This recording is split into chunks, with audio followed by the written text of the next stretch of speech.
रात के सन्नाटे में जो पूरी दुनिया सो रही होती है, कुछ आत्माएं जागती हैं, बेचैन, प्यासे, जलते हुए सवालों से भरे हुए। क्या मैं सिर्फ जीने के लिए पैदा हुआ हूं या कुछ महान करने के लिए? यही सवाल इतिहास के हर महान व्यक्ति के दिल में कभी ना कभी जला था। मीडियोक्रिटी, औसतपन, ये एक धीमा जहर है। ये हमें आराम की आदत देता है। ये हमें कहता है अभी वक्त नहीं आया।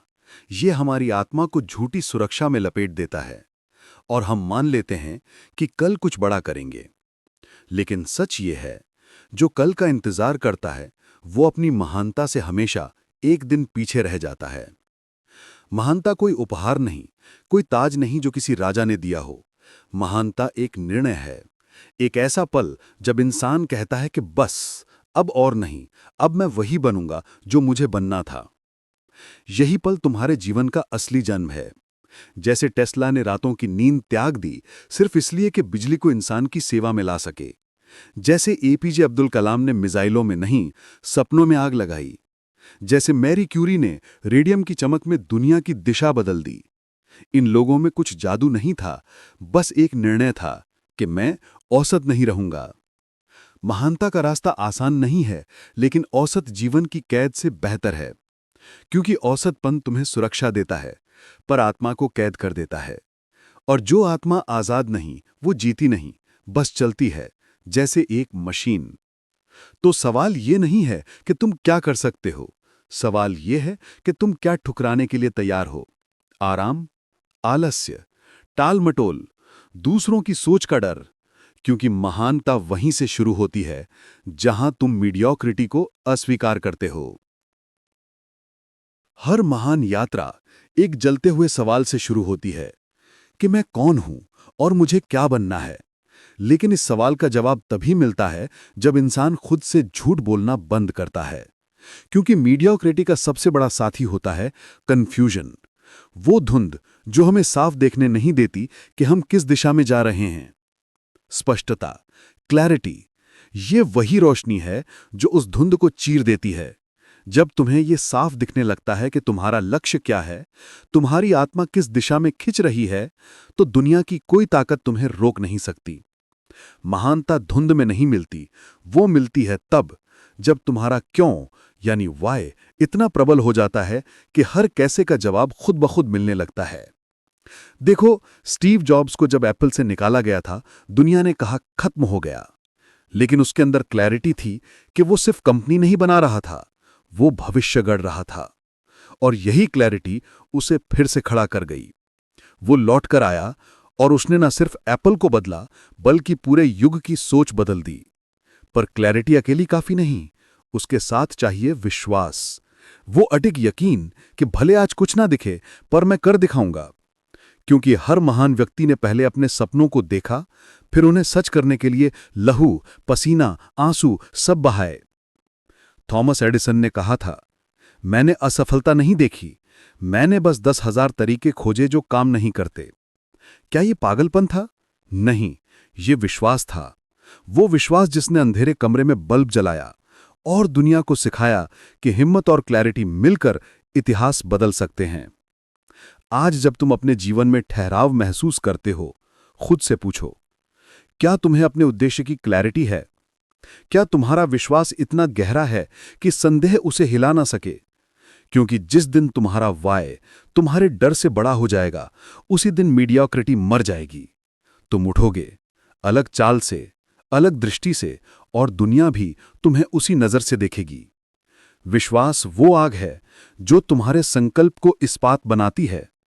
और जब क्लैरिटी और बिलीफ साथ चलते हैं, तो तुम्हारा हर कदम एक घोषणा बन जाता है, मैं सामान्य नहीं हूं, मैं चुना गया हूं अपने सपनों को हकीकत में बदलने के लिए। एक इंसान तब तक खोया रहता है जब तक उसके भीतर एक दृष्टि नहीं जलती। वो दृश्य जो अभी अस्तित्व में नहीं, पर दिल की आंखों से साफ दिखाई देता है। दृष्टि वो चिंगारी है जो भविष्य को वर्तमान में खींच लाती है।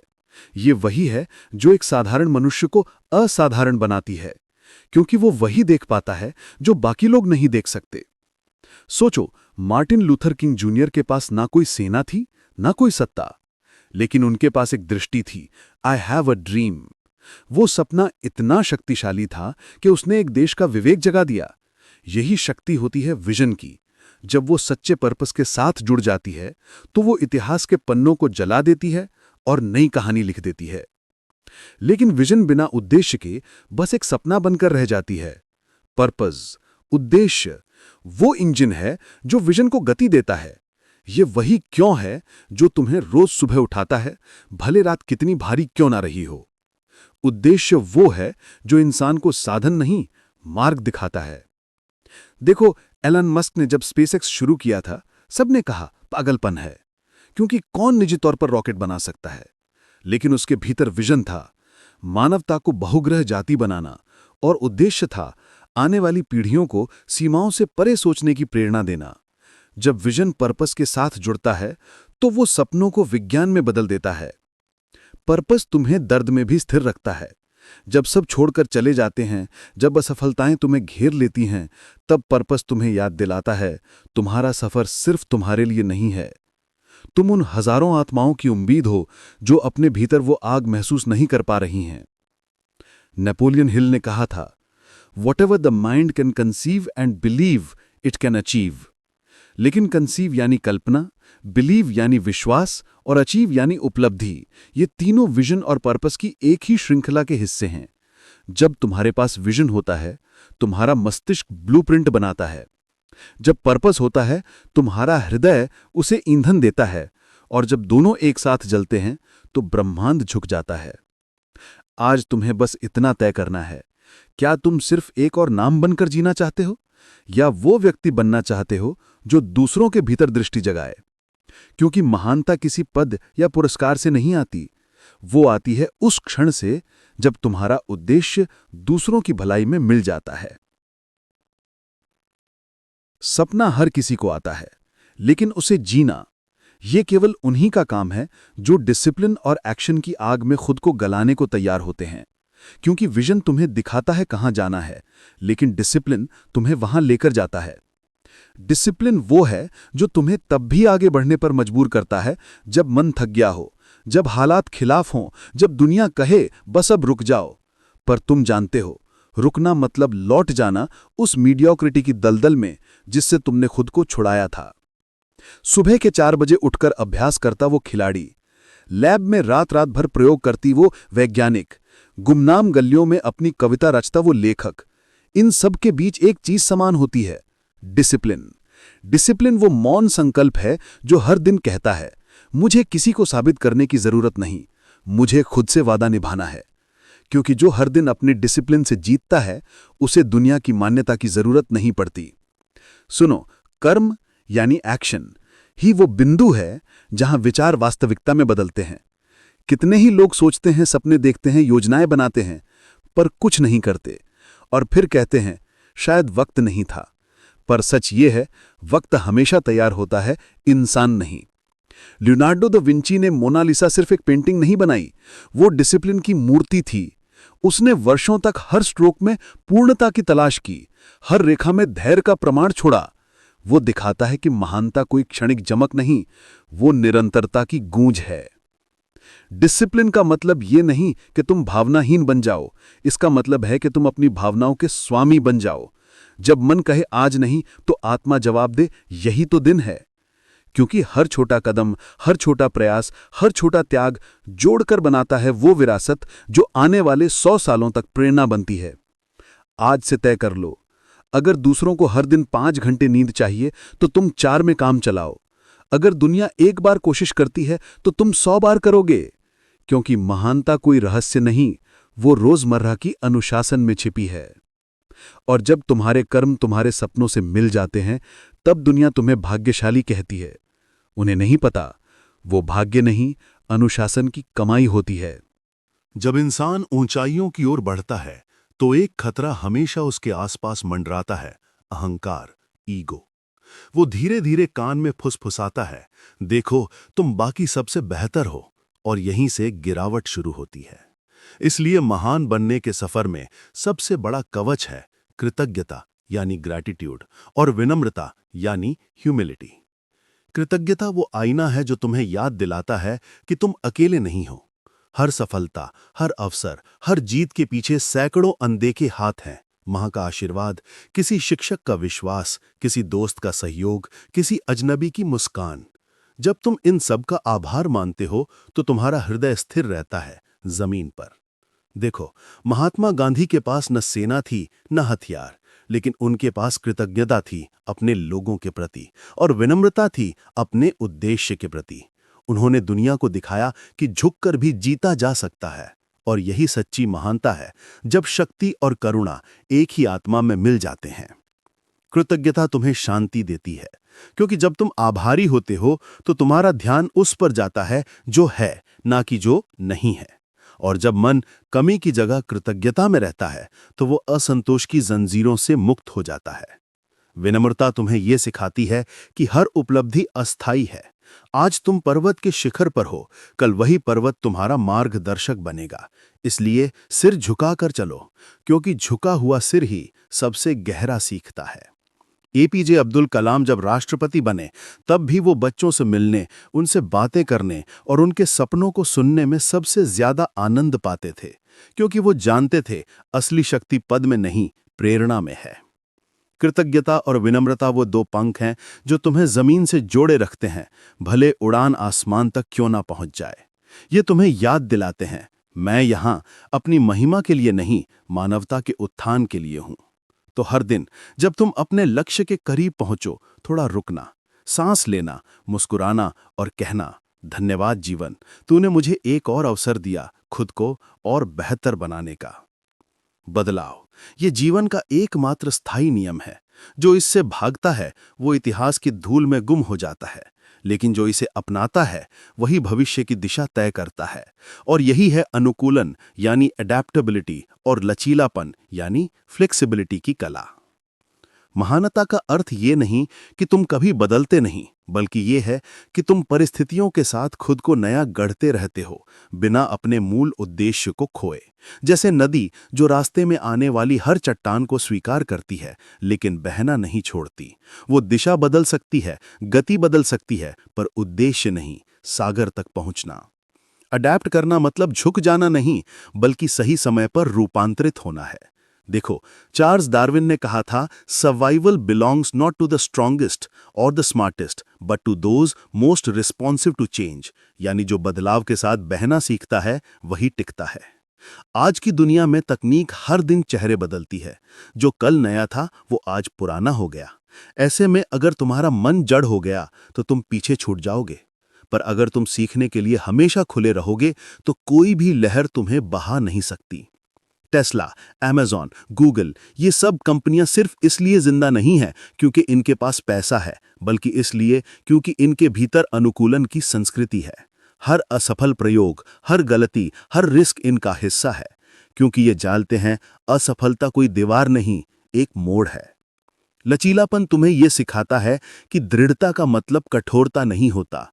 कठोर चीजें टूट जाती हैं, लचीली चीजें टिक जाती हैं। जैसे बांस का पेड़ आंधी में झुकता है, गिरता नहीं। वो दिखाता है कि शक्ति का असली रूप संतुलन में है, अहंकार में नहीं। जब तुम अपने लक्ष्यों की ओर बढ़ते हो तो परिस्थितियां कभी वैसी नहीं रहेंगी जैसी तुमने कल्पना की थी। लोग बदलेंगे, हालात पलटेंगे, योजनाएं टूटेंगी, पर अगर तुम हर बार खुद को थोड़ा नया बना लोगे तो दुनिया की कोई ताकत तुम्हें रोक नहीं सकती। महानता का रहस्य है मूल में स्थिर, रूप में गतिशील रहना। तुम्हारा उद्देश्य अटल हो, लेकिन तुम्हारा तरीका हमेशा विकसित होता रहे। यही है आधुनिक युग की बुद्धिमत्ता, एक ऐसा योद्धा बनना जो हर युद्ध में नई रणनीति से लड़ता है। जिंदगी की सबसे कठोर सच्चाई यह है कि तुम गिरोगे, तुम्हारे सपनों को झटके लगेंगे, तुम्हारी योजनाएं टूटेंगी और कभी-कभी तो दिल भी। लेकिन वहीं पर असली परीक्षा शुरू होती है, क्योंकि वहां से या तो इंसान टूटता है या जन्म लेता है। यहीं से उठती है वो आग जिसे कहते हैं सहनशीलता यानी रेजिलियंस। रेजिलियंस का मतलब है हर बार गिरकर फिर उठ जाना, ना कि दर्द को नकार देना, बल्कि उसे ईंधन बनाना। क्योंकि हर चोट, हर निराशा, हर असफलता तुम्हारे भीतर की शक्ति को गढ़ रही होती है। जैसे लोहा आग में तपकर तलवार बनता है, वैसे ही आत्मा संघर्ष में चमकती है। देखो, अब्राहम लिंकन की कहानी को याद करो। असफल चुनावों की लंबी सूची, व्यापार में नुकसान, व्यक्तिगत दुख, निरंतर आलोचना, लेकिन उन्होंने हार नहीं मानी। हर चोट के बाद वो और शांत और दृढ़ बनते गए, और उसी सहनशीलता ने उन्हें वो व्यक्ति बनाया जिसने दास्ता की जंजीरें तोड़ी। रेजिलियंस का रहस्य है माइंडसेट। क्योंकि हालात तुम्हारे साथ क्या करते हैं ये तुम्हारे बस में नहीं, लेकिन तुम उन हालातों को कैसे देखते हो ये पूरी तरह तुम्हारे हाथ में है। अगर तुम हर बाधा को एक सबक की तरह देखो तो कोई भी हार स्थायी नहीं रहती। थॉमस एडिसन जब उसकी प्रयोगशाला आग में जल गई तो उसने बस इतना कहा, भगवान का शुक्र है मेरी सारी गलतियां जल गईं, अब मैं नए सिरे से शुरू कर सकता हूं। यही सोच, यही रेजिलियंस है। रेजिलियंस का मतलब है कि तुम अपने घावों को गर्व से देखो, क्योंकि वो तुम्हें याद दिलाते हैं कि तुम लड़े थे, भागे नहीं। हर बार गिरकर उठने वाला इंसान कभी खाली हाथ नहीं उठता। वो अनुभव लेकर उठता है, समझ लेकर उठता है और आत्मविश्वास लेकर उठता है।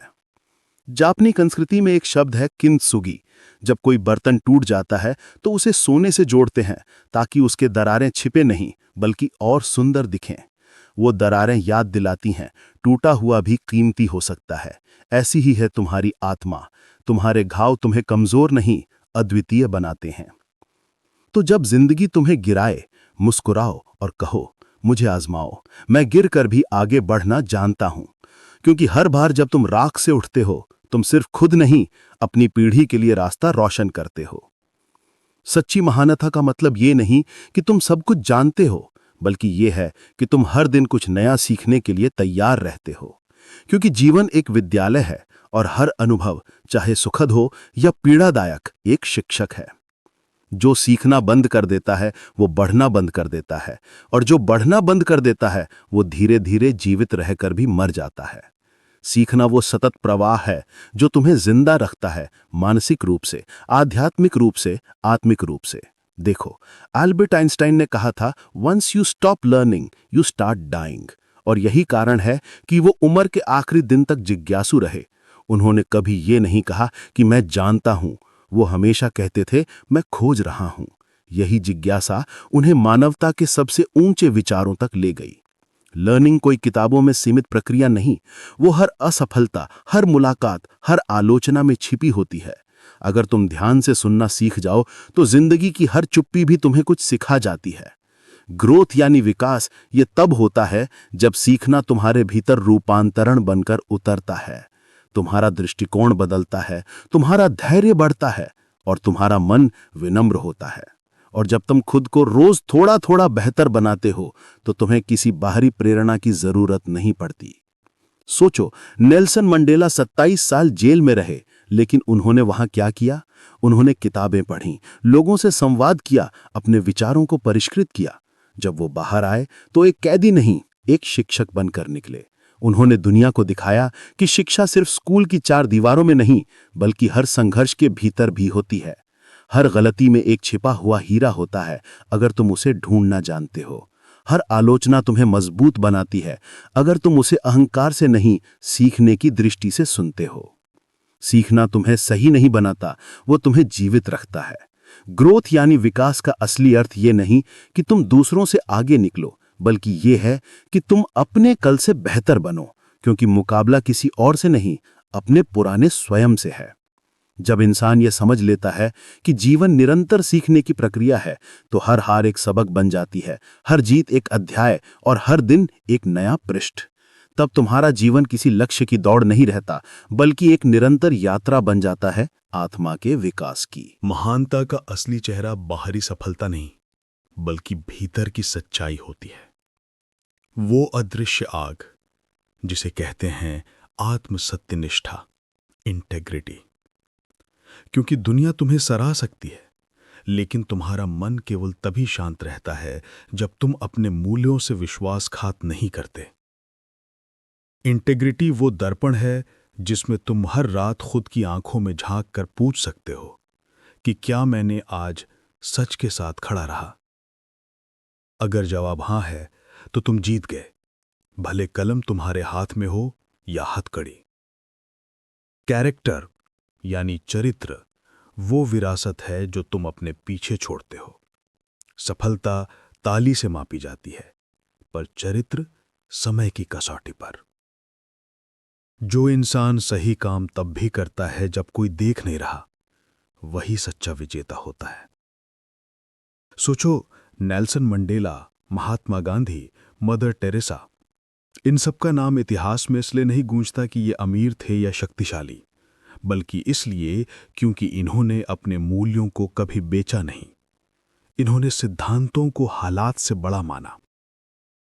इंटेग्रिटी वो शक्ति है जो तुम्हें गलत रास्ते से तेज परिणाम लेने से रोकती है। वो कहती है, धीरे चलो लेकिन सच के साथ चलो, क्योंकि सफलता का कोई अर्थ नहीं अगर वो तुम्हारी आत्मा की कीमत पर मिले। नेपोलियन हिल ने कहा था, character is the real foundation of all worthwhile success. क्योंकि बिना चरित्र की सफलता एक रेत का महल है जो पहली लहर में बिखर जाता है। कैरेक्टर वो है जो तुम्हें तब स्थिर रखता है जब दुनिया समझौते की बात करती है। वो तुम्हें याद दिलाता है, मैं बिकाऊ नहीं हूं, मैं बनाऊंगा। और यही आत्मसत्यनिष्ठा तुम्हारे भीतर वो शांति जगाती है जो किसी पुरस्कार या पद से नहीं मिल सकती। आज की दुनिया में जब झूठ और दिखावे को सामान्य माना जाने लगा है, तब सच्चाई पर टिके रहना खुद में एक क्रांति है। इंटेग्रिटी तुम्हें अलग बनाती है, न इसलिए कि तुम बेहतर हो, बल्कि इसलिए कि तुम ईमानदार हो। कभी किसी ने सच कहा था कि जब तुम्हारे पास कुछ नहीं होता, तब तुम्हारा चरित्र ही तुम्हारी सबसे बड़ी पूंजी होता है। और जब तुम्हारे पास सब कुछ होता है, तो वही चरित्र तुम्हें याद दिलाता है, मत भूलो तुम कहां से आए थे। इंटेग्रिटी तुम्हें तेज नहीं बल्कि अविनाशी बनाती है। और जो व्यक्ति सच पर टिके रहकर महानता प्राप्त करता है, उसकी गूंज सदियों तक सुनाई देती है। कभी कभी जिंदगी में एक क्षण आता है, इतना शांत, इतना साधारण कि वो किसी को दिखता नहीं, पर उसी क्षण में एक आत्मा अपनी नियत ही बदल देती है। वो कहती है, अब बहुत हुआ, अब मैं औसत नहीं रहूंगा, अब मैं महान बनूंगा। यही क्षण है निर्णय यानी डिसीजन का। महानता कभी अचानक नहीं होती, वो किसी एक चमत्कार का परिणाम नहीं, वो उस पल का नतीजा है जब तुम मीडियोक्रिटी के खिलाफ बगावत करते हो, जब तुम भीतर से घोषणा करते हो कि मैं अपनी सीमाओं का गुलाम नहीं रहूंगा। देखो, इतिहास ऐसे क्षणों से बना है। जब नेल्सन मंडेला ने जेल की सलाखों के भीतर यह तय किया कि वो घृणा नहीं, प्रेम से लड़ेंगे, वो एक निर्णय था। जब राइट ब्रदर्स ने उड़ने की कोशिश करते हुए हजारों बार गिरकर फिर उठना चुना, वो एक निर्णय था। जब कलाम ने मिसाइलों से आगे जाकर युवाओं के सपनों को आसमान देना तय किया, वो एक निर्णय था। और अब वो निर्णय तुम्हारे सामने खड़ा है। तुम्हारी आंखों में, तुम्हारे भीतर की बेचैनी में वो बार बार पूछ रहा है कि क्या तुम तैयार हो। देखो, मीडियोक्रिटी आराम देती है पर शांति नहीं। वो तुम्हें समाज में स्वीकृति देती है पर आत्मा में खालीपन। क्योंकि इंसान का निर्माण औसत होने के लिए नहीं हुआ, उसका निर्माण उड़ान के लिए हुआ है। महानता का रास्ता चमकदार नहीं होता, वो पसीने, आंसुओं और अटूट विश्वास से बना होता है। लेकिन जब तुम एक बार उस राह पर चल पड़ते हो, तो तुम्हारा हर कदम एक प्रमाण बन जाता है कि इंसान असंभव को भी झुका सकता है। तुम्हारे भीतर वो शक्ति है जो पहाड़ों को तोड़ सकती है, जो हालात को झुका सकती है, जो किस्मत को फिर से लिख सकती है। लेकिन वो शक्ति तभी जागती है जब तुम निर्णय लेते हो। आज इसी क्षण एक वादा करो कि तुम मीडियोक्रिटी को अस्वीकार करोगे, कि तुम अपनी महानता को चुनोगे, कि तुम डर से नहीं उद्देश्य से जियोगे। क्योंकि जो व्यक्ति महान बनने का निर्णय लेता है, वो पहले ही आधा जीत गया होता है। जिंदगी इंतजार नहीं करती, वो तुम्हें हर दिन पुकारती है, उठो, निर्णय लो और अपनी कहानी खुद लिखो। किसी दिन लोग तुम्हारा नाम नहीं, तुम्हारे निर्णय की गूंज याद रखेंगे। वो पल जब तुमने कहा था, मैं महान बनूंगा, आज और अभी। और जब वो दिन आएगा जब तुम अपने जीवन की चोटी पर खड़े होकर पीछे देखोगे तो तुम्हारा मन मुस्कुराएगा और कहेगा, मुझे गर्व है कि मैंने मीडियोक्रिटी को ठुकराया और ग्रेटनेस को गले लगाया।